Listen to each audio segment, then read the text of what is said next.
नया pension system, इसमें प्रावधान ये है कि आपके तनख्वाह का 10% आपके तनख्वाह से कटता है और सरकार भी इतना ही पैसा हर महीने आपके पेंशन अकाउंट में जमा करती है। एनपीएस में जब आप पैसा लगाते हैं तो आपके पास दो विकल्प है। एक है एक्टिव चॉइस, इसमें आप निर्धारित करते हैं कि आपका पैसा कितना इक्विटी में जाएगा, कितना डेट में जाएगा और कितना ऑल्टरनेट इन्वेस्टमेंट्स में जाएगा, वो भी एक प्लान उपलब्ध हो गया है। अगर आपका एम्प्लॉयर एनपीएस में पैसा लगाता है, आपके तनख्वाह का एक भाग निकाल करके उस एनपीएस में देता है, तो ये आपके लिए टैक्स फ्री आमदनी है, क्योंकि ये इसको आपकी आमदनी में नहीं जोड़ा जाता है।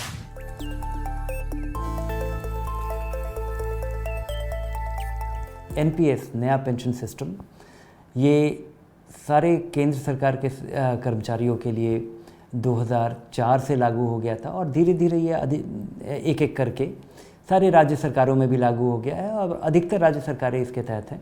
राज्य सरकार के कर्मचारी भी इसके तहत आते हैं। एक दो सरकार के कर्मचारी इसमें रह गए हैं, शायद वेस्ट बंगाल और केरला। नया पेंशन सिस्टम, इसमें प्रावधान ये है कि आपके तनख्वाह का 10% आपके तनख्वाह से कटता है और सरकार भी इतना ही पैसा हर महीने आपके पेंशन अकाउंट में जमा करती है। पहले ऐसा होता था कि आप सरकारी नौकरी में आते थे, रिटायरमेंट तक आप काम करते थे, आपको तनख्वाह मिलता था या आपका पीएफ वगैरह कटता था, जो कि आपका पैसा था, आपको रिटायरमेंट के समय मिल जाता था। और उसके बाद रिटायरमेंट के बाद ये सरकार की जिम्मेवारी थी, यह उनका प्रॉमिस था या ये आपका इंटाइटलमेंट था कि आप जब तक जीवित रहेंगे आपको सपरिवार आपको पेंशन मिलता रहेगा। और ये पेंशन ही नहीं मिलता रहेगा, ये पेंशन महंगाई की दर के हिसाब से ये बढ़ता भी रहेगा। तो वो एक डिफाइंड बेनिफिट सिस्टम था, आपको जो बेनिफिट मिलने वाला है वो पूरी तरह से निर्धारित था। अब आपके लिए ये डिफाइंड कंट्रीब्यूशन है, आपका कंट्रीब्यूशन डिफाइंड है, सरकार उसी समय पैसा दे देती है और ये पैसा इकट्ठा होता रहता है। जब आप रिटायर करते हैं 58 साल या 60 साल की उम्र में, तो 40% जो रकम इकट्ठा हुआ है उससे आपको एन्युटी खरीदना अनिवार्य है, जिससे आपको पेंशन मिलता रहेगा। ये आप किसी इंश्योरेंस कंपनी से ही आप एन्युटी लेते हैं। बाकी 60% आप आज़ाद हैं उस पैसे को कंज्यूम करने के लिए, लेने के लिए। और 2004 में ये सरकारी सेंट्रल गवर्नमेंट एम्प्लॉयज़ के लिए मैंडेटरी हुआ था और धीरे धीरे स्टेट गवर्नमेंट के, और 2008 या 9 से ये आम नागरिकों के लिए भी ये स्कीम खुल गया था और अब कोई भी कर सकता है। तो इस तरह से ये एक बहुत पुराना सिस्टम नहीं है, लेकिन ये नया पेंशन सिस्टम काफ़ी रफ्तार से बढ़ा है सरकारी कर्मचारी के योगदान से, और अब ये प्राइवेट सेक्टर के एम्प्लॉयज़ भी इसमें उनका अच्छी खासी भागीदारी हो गई।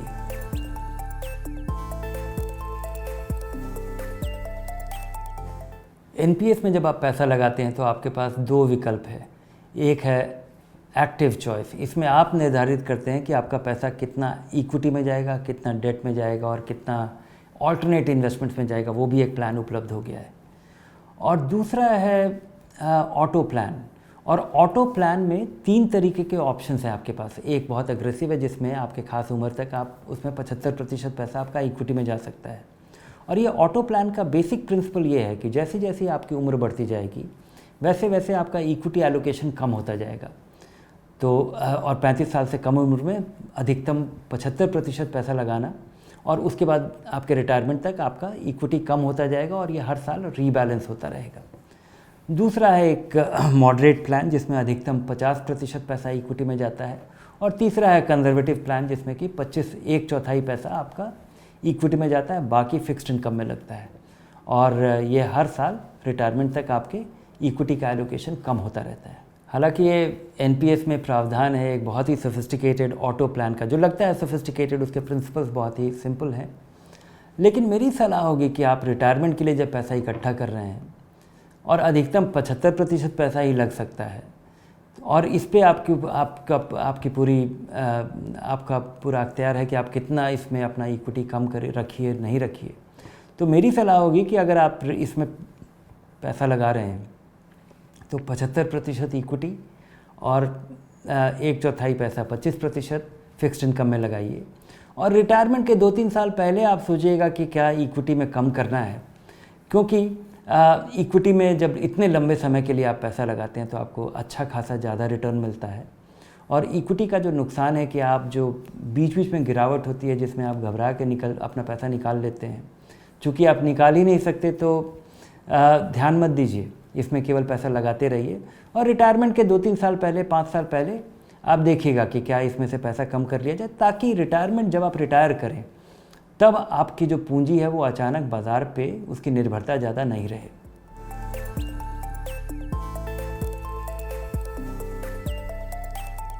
एनपीएस में 4 खासियत है, लेकिन एक काफ़ी यूनिक ख़ास बात है एनपीएस की।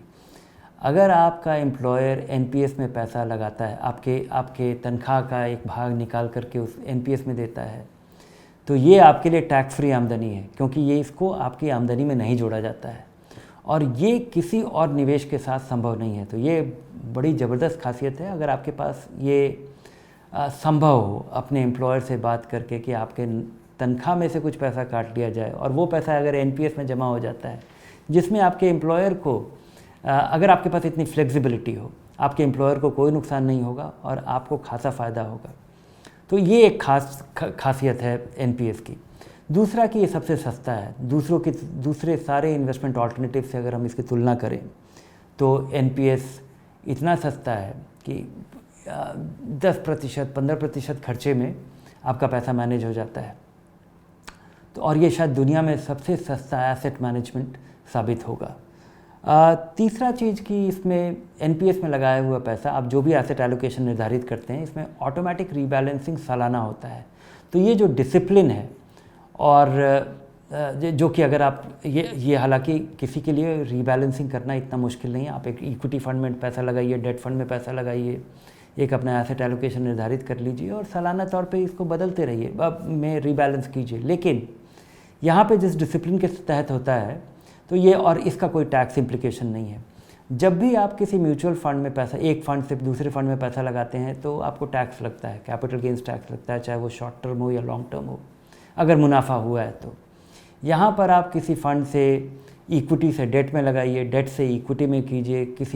कोई फ़ंड जो अच्छा कर रहा था जिसमें आपने पैसा लगाया था, अब वो नहीं कर रहा है, आप किसी दूसरे फ़ंड में पैसा लगाना चाहते हैं एनपीएस के तहत ही, तो इसका कोई टैक्स इम्प्लीकेशन नहीं है। आपको कोई अपने मुनाफे पे टैक्स नहीं देना पड़ेगा।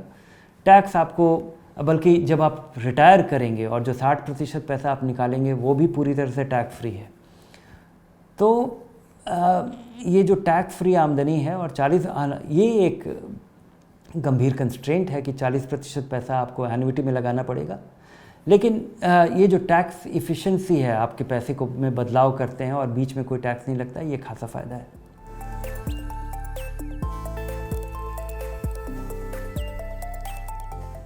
परफॉर्मेंस के नज़रिए से अगर एनपीएस को देखा जाए म्यूचुअल फ़ंड की तुलना में, जो कि सबसे कंपेरेबल है, तो जो इक्विटी फंड्स हैं एनपीएस के, उसके लिए सूटेबल या appropriate comparison large cap funds माने जाएंगे।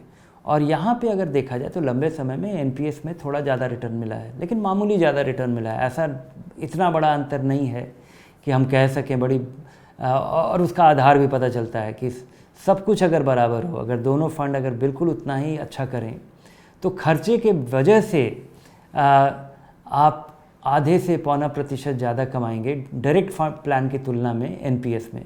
तो सब कुछ अगर बराबर हो, कम खर्चीला फंड आपके लिए बेहतर विकल्प होता है और उस नज़रिए से एनपीएस के प्लान्स काफ़ी अच्छे, सस्ते और अच्छे साबित हो रहे हैं। उसी तरह से कॉर्पोरेट डेट प्लान को देखा जाए तो वहाँ पे भी थोड़ा बेहतर रिटर्न है और जो अंतर है करीब करीब जो एक्सपेंस में जो अंतर है उसी के आधार पे कहा जा सकता है कि इनका प्रदर्शन बेहतर है।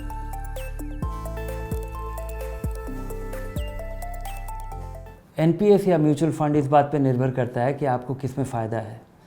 अगर आपका एम्प्लॉयर एनपीएस में पैसा लगाएगा आपके तनख्वाह से काट करके, तो वो ज़रूर लगवाना चाहिए, क्योंकि एक तरह से आपके लिए टैक्स फ्री आमदनी है और ये अकेला इकलौता ज़रिया रह गया है टैक्स फ्री आमदनी का। दूसरा कि अगर आप पुराने टैक्स रिजीम में रहते हैं और वहाँ पर अगर आप 80cc/D का फ़ायदा लेना चाहते हैं, जहाँ पे 50,000 रुपया आप 80C के अलावा लगा सकते हैं, तो वो भी लगाना चाहिए।